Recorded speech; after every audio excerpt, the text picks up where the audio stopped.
Hello, class. I am sorry I am not able to be there today, but I know you're going to do well without me being there. So I appreciate um, you working hard, and I will see you on the next class. Okay, we are going to cover functions. And so this first one says determine whether the relation is a function, give the domain and the range for the relation.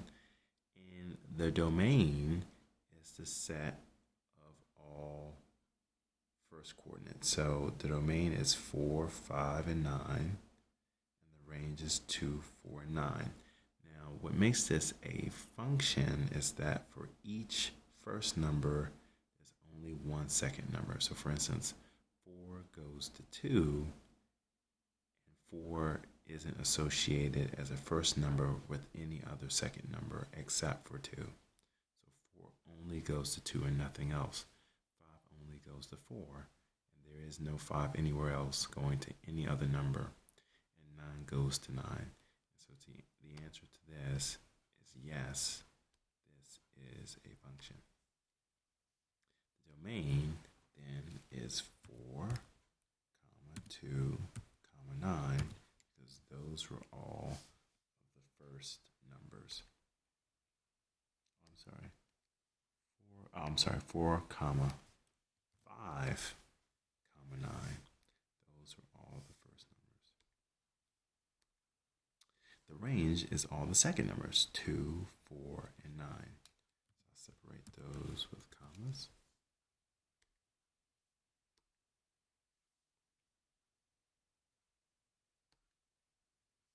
And there's a similar problem. And here the answer is no, because 5 goes to 5. So that means if this were a function, 5 can only go to 5, but here we see 5 going to 6.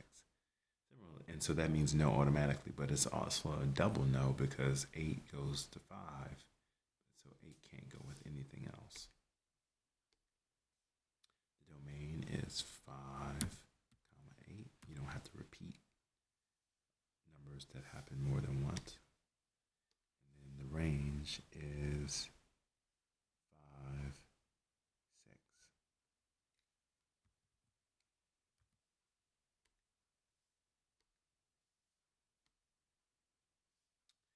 Determine whether the following equation defines y as a function of x. So that means that for each x, is there only one y? And here the answer is yes, because if I pick a value of x, for instance, 4, that means y has to be 41 and nothing else. So for each x, there's only one y value that would end up solving this equation. So if x is 10, y would have to be 35. It couldn't be anything else. So y is a function of x.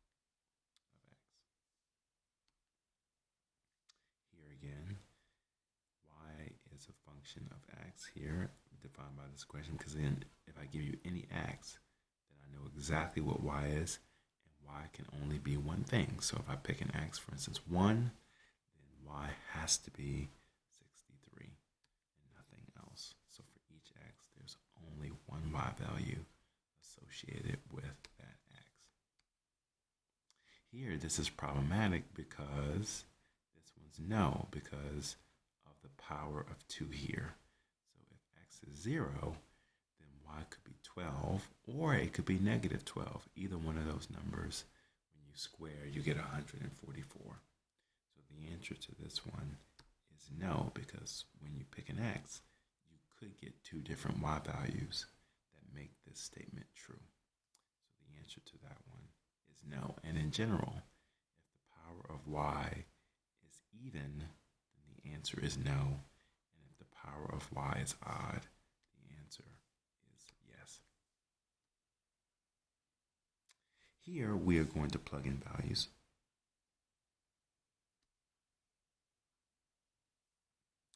So let me take this one here.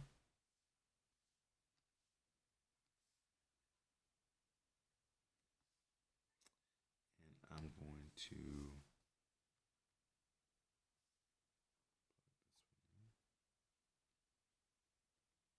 I do have this one right here already. Okay, great.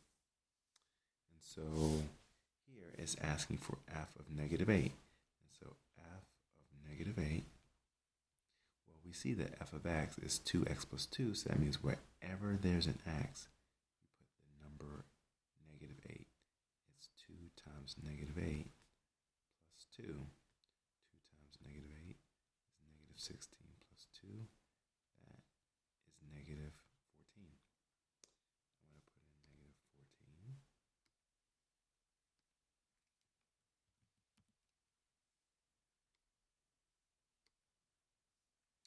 F of x plus 4. Again, I'm not going to be intimidated by this. Wherever there's an x, I put x plus 4. So this is 2 times x plus 4 plus 2, which is 2x plus 8. Distributing the 2 all the way, plus 2. Combining like terms, that is 2x plus 10. Put that in. 2x plus 10. And then finally, f of negative x. So f of negative x is 2 times negative x plus 2. And 2 times negative x is just negative 2x plus 2.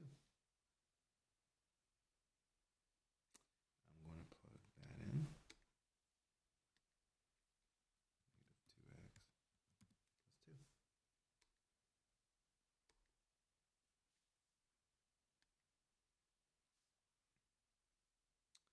This is a similar one, and I'm going to work through this one only because here, in this particular one, there's a mistake that people make. F of negative 6, you're going to square the negative 6, minus 6 times negative 6, plus 6. And that equals 36. That's another 36, plus 6, which is 78. Again, plugging in negative 6 wherever there's an x. 78. F of x plus 5 is where a lot of the mistakes happen. So you just have to be careful. F of x plus 5 equals x plus 5 squared minus 6 times x plus 5 plus 6. And here is where people make the mistake. When you square x squared plus x plus 5, you get x squared plus 10x plus 25. And that's what happens when you FOIL. So I'll put that here. FOIL.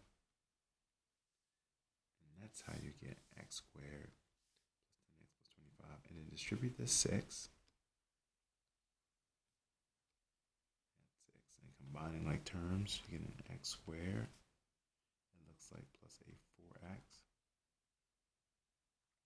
and then 25 minus 30 is negative 5 plus 6 is 1. I'll put that in x squared plus 4x plus 1. Let's see how that works out.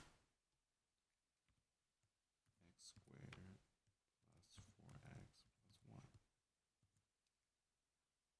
And then f of negative x. Is equal to negative x squared minus 6 times negative x plus 6. So negative x squared is just x squared. Negative 6 times negative x is a positive 6x, and then plus 6. X squared plus 6x plus 6.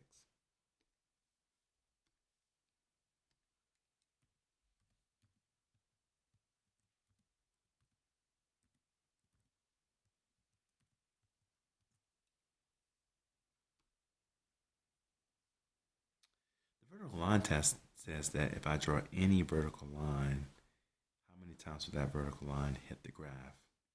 So if I draw a vertical line anywhere, how many times will it hit the graph? And if it hits the graph at most once, then the graph is a function.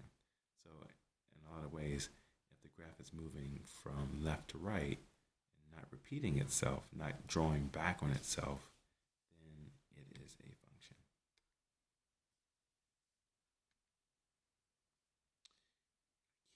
The question is this graph moving consistently from left to right? The answer is yes. Or if I draw any vertical line, it only hits the graph one time.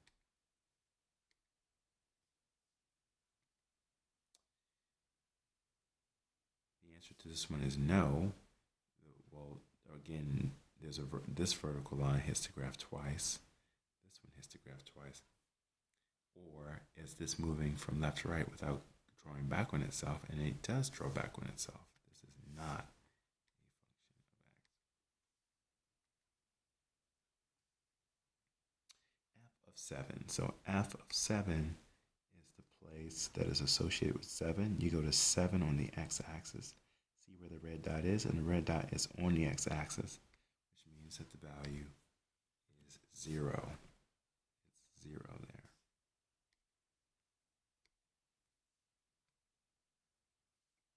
F of 2. At 2, the value is 5. So you go to 2 on the x-axis, go to where the blue dot is for 2, and then go over and see how high or low that is. In this case, it's 5.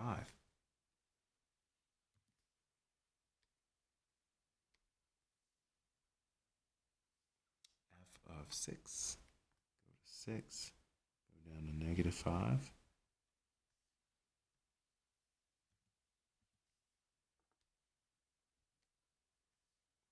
And then finally, what's the domain? So the domain is how far left do you go and how far right do you go. And so the arrows imply that I'm going all the way to the left and all the way to the right. I'm just going to keep going all the way left and all the way right. And so that means that the domain is minus infinity to infinity. The arrows denote moving all the way to the left and all the way to the right. The range is the lowest y value to the highest y value. So looking at the graph, the lowest y value looks like it is a negative 4 all the way up. And there is no highest y value. So we say the highest y value is infinity. We're going to put brackets around negative 4 because the graph actually does equal negative 4, so we should include it. And we include things with a bracket.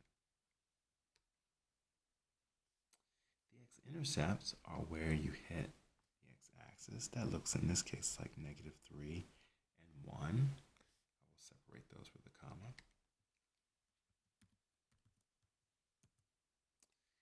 The y-intercept is where you hit the y-axis. That number looks like negative 3.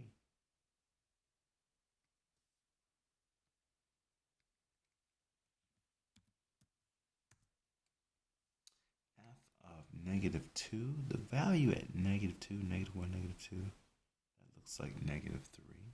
So you go over the negative 2 and go down to the function. That's negative 3. And then finally, f of 2. Go over 2, up, that looks like 5.